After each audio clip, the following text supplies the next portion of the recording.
శ్రీమాత్రే నమ. జై గురు దత్తాత్రేయ నమ.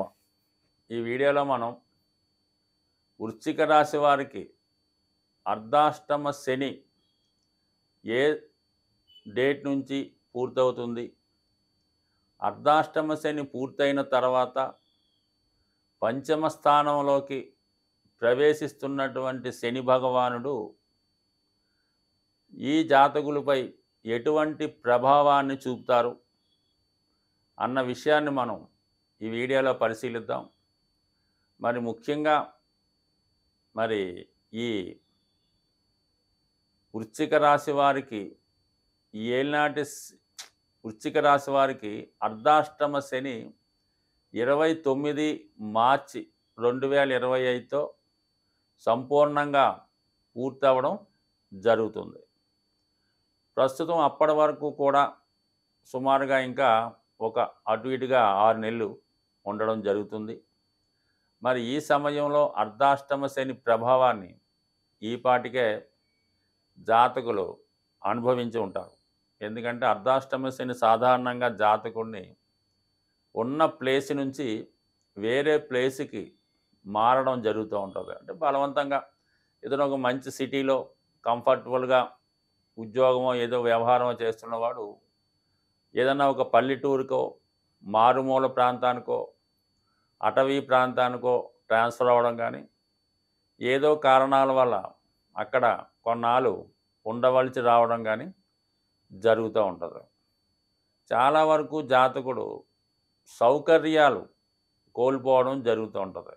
తనకున్నటువంటి వాహనం రిపేర్కి రావడం లేదంటే అమ్మేయడమో జరుగుతుంది. గృహంలో మనశ్శాంతి లేకపోవడం వల్ల గృహాన్ని విడిచి వివిధ ప్రాంతాలు సంచరిస్తూ ఉంటారు ఒకరు. కొంతమంది విధి లేని పరిస్థితుల్లో గృహాన్ని పోగొట్టుకోవడం కూడా జరుగుతూ ఉంటుంది. పరాధీనం అవుతూ ఉంటుంది. లేదంటే ఎవరికన్నా ఇచ్చి వాళ్ళు వేరే గృహం వెళ్తూ ఉంటారు. కొంతమంది ఇతరుల గృహంలో నివసిస్తూ ఉంటారు. ముఖ్యంగా మాతృస్థానం కాబట్టి మరి మా తల్లిగారి ద్వారా వచ్చే సౌకర్యాలన్నీ కూడా కోల్పోవడం జరుగుతుంది. అంటే విద్యార్థులు పిల్లలు ఉన్నారనుకోండి, వాళ్ళు ఏదో హాస్టల్లో జాయిన్ చేసి చదివిస్తూ ఉంటారు. తల్లి ప్రేమకు దూరం అవుతుంటారు.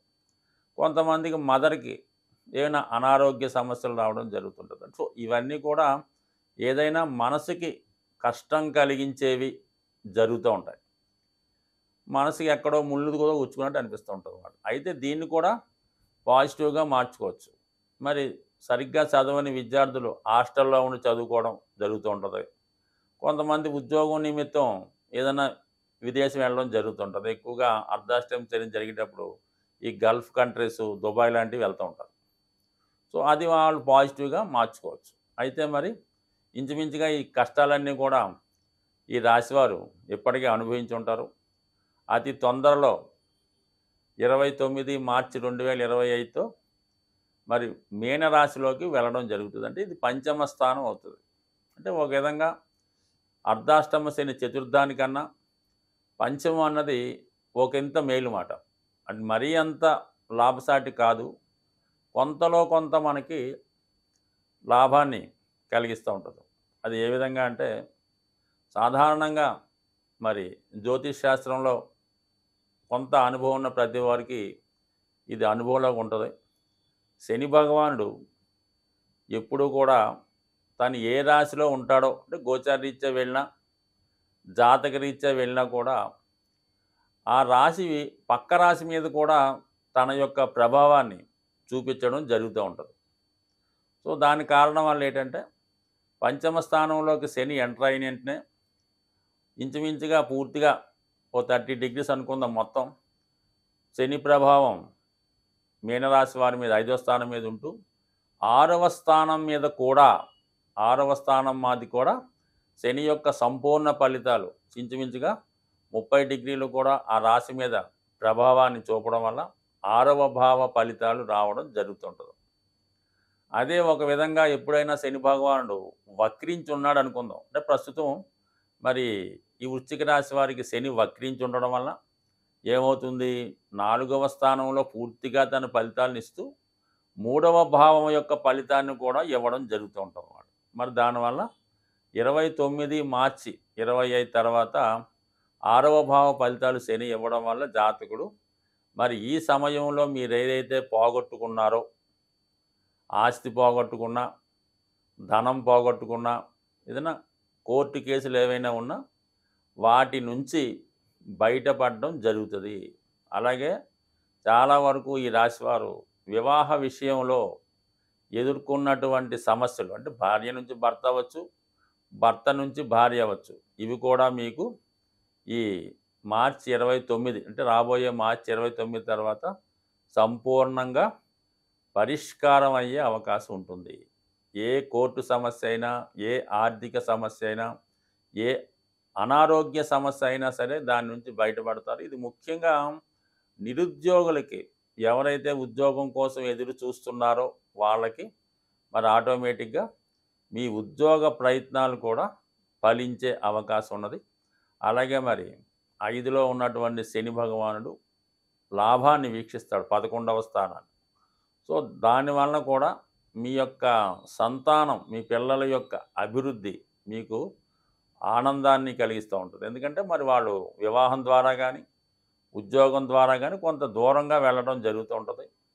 వారి సంపాదన కూడా పెరగడం వల్ల మీకు ఆర్థిక పరంగా కొంత వెలుసుబాటు, కొంత సహకారం మీకు లభించే అవకాశం ఉన్నది. సో అది మీకు లాభస్థానంలో ఉన్నది ఏంటంటే మీకు లాభం కలుగుతూ ఉంటుంది, ఇతరులకి నష్టం కలుగుతూ ఉంటుంది. అందుకనే సాధారణంగా లాభస్థానంలో 11వ స్థానంలో పాపగ్రహాలు ఎవరికైతే ఉంటాయో వారికి అప్పు దొరుకుతుంది. అయితే వారి జీవితంలో ఆ అప్పుని తీర్చలేకపోతుంటారు.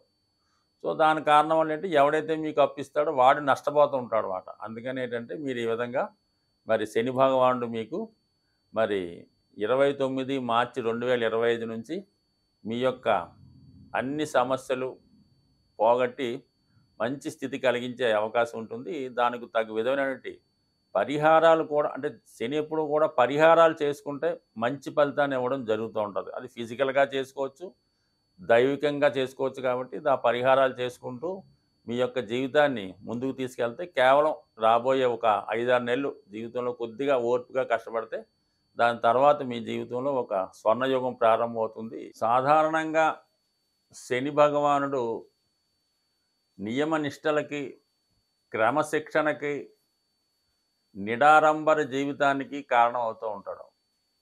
శని ఏ భావంలో ఉన్నా, ఏలినాటి శని కానీ, అష్టమ శని కానీ, ఏదైనా సరే తన యొక్క ఫలితాన్ని మంచి ఫలితంగా మార్చుకునే శక్తి కేవలం జాతకుడికి మాత్రమే ఉంటుంది.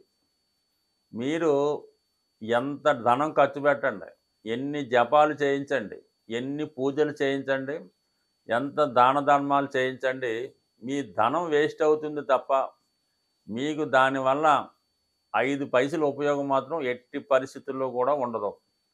మీరు ఉద్యోగం కోసం ప్రయత్నం చేయకుండా ఏదో జపాలు చేయించాను, దానాలు చేయించాను, జాతకం చూపించాను, ఇంకా ఉద్యోగం రాలేదంటే ఎలా వస్తుంది?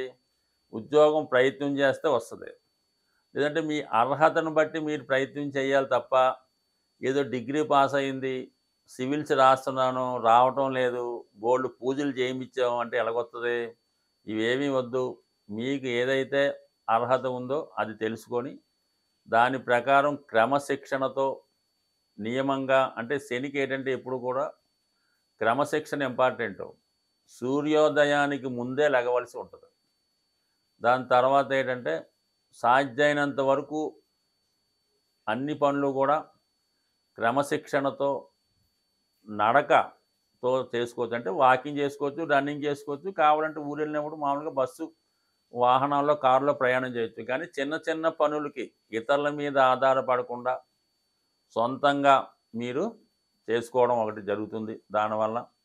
అలాగే మరి మీ గృహంలో ఉన్నటువంటి పెద్దవారిని, అంటే కొద్దిగా వయసు పెద్దబడి వారి పనులు వారు చేసుకోలేని స్థితిలో ఉంటే వారికి మీరు ఏదో విధంగా సహాయపడుతూ వాళ్ళకి కనీసం రోజుకి ఒకసారన్నా పలకరించి యోగక్షేమాలు తెలుసుకొని వాళ్ళకి ఏం కావాలో ఇవ్వడం వల్ల, అవసరమైనటువంటి మందులు కొనివ్వడం వల్ల కూడా శని భగవానుడు మీకు మంచి ఫలితాన్ని ఇవ్వడం జరుగుతూ ఉంటుంది. అంటే వృద్ధుల్ని, పెద్దల్ని గౌరవించడం, సాధ్యమైనంత వరకు మీ పనులు మీరు చేసుకోవడం, ఎప్పుడు సూర్యోదయానికి ముందు లెగడం.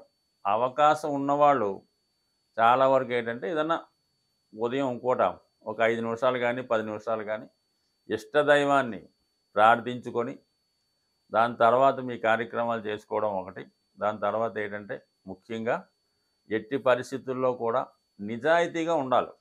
ఏ వృత్తి మీరు చేస్తున్నా దాంట్లో నిజాయితీ ఉండాలి. దాంట్లో వల్ల కూడా మీకు నెమ్మదిగా అయినా సరే ఎక్కువ సక్సెస్ రావడం జరుగుతూ ఉంటుంది.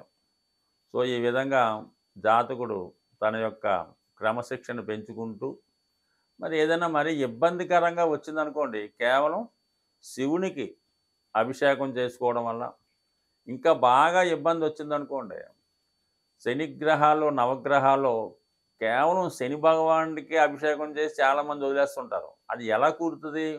మొత్తం 9 గ్రహాలకి విధి విధానంగా మీరు అభిషేకం గాని, పూజ గాని అన్నిటికీ సమానంగా చేయటం వల్లే మీకు శనిగ్రహ అనుగ్రహం వస్తుంది తప్ప, కేవలం ఆ శనివారం రోజు ఆ శనిగ్రహం మీద ఏదో ఆయిలో, నూనెో ఏదో ఒకళ్ళ మీద పోసేసి మొత్తం చికాకు పెట్టేస్తుంటే అసలు ఫలితం కాదు కదా! దానివల్ల ఎక్కువ ఇబ్బంది మీకొచ్చే అవకాశం శనిని డిస్టర్బ్ చేసిన వాళ్ళు అవుతారు. అలా కాకుండా విధి విధానంగా చేస్తే చేసుకోండి. లేదంటే మాట్లాడి కూరుకోవాలి తప్ప, ఈ విధంగా ఒక పద్ధతి లేకుండా శి శని భగవానుడిని పూజించడం కూడా ఒక విధంగా ఇబ్బంది పెడుతుంది కాబట్టి అది కూడా గమనించండి. మరి ఈ మధ్య కాలంలో మంచి రెమెడీ ఏంటంటే, మరి స్వామి అయ్యప్ప మాల ధరించి 41 రోజులు విధి విధానంగా మీరు చేయడం వల్ల 100% మీకు ఫలితం దక్కుతుంది. కేవలం మీరు శబరిమలే వెళ్ళక్కర్లేదు. 41 రోజులు నియమంగా ఉంటూ దగ్గరలో ఉన్నటువంటి ఏ అయ్యప్ప దేవాలయంలో గానీ, సుబ్రహ్మణ్య దేవాలయం కూడా దర్శించి మీరు మాల విడిచిపెట్టొచ్చు. కేవలం అక్కడికే వెళ్ళాలని రూల్ ఏం కాదు. అది క్రమశిక్షణతో ఉండడం ఇంపార్టెంటు. అది కూడా చేసుకోండి. మరి సుబ్రహ్మణ్య స్వామి అనుగ్రహం కోసం ఈ మధ్యకాలంలో బాగా ప్రచారంలో ఉన్నదేంటంటే కరుంగలి మాల. ఈ కరుంగలి మాల చాలా పవిత్రమైనది.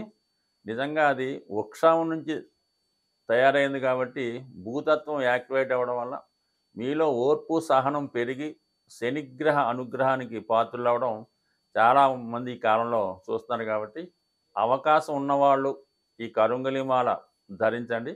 అయితే దీనికి 2 నియమాలు. ఒకటేంటంటే ఎక్కువగా నిద్రపోకూడదు, అబద్ధం ఆడకూడదు. ఈ 2 చేయగలిగితే విధి లేని పరిస్థితుల్లో ఇంక మా వల్ల జీవితంలో ఏమీ చేయలేమనుకున్నప్పుడు ఈ మాల ధరించండి. 100% దాని యొక్క ఫలితం మీరు కొద్ది రోజుల్లోనే చూస్తారు. ఒక 40 రోజుల్లో.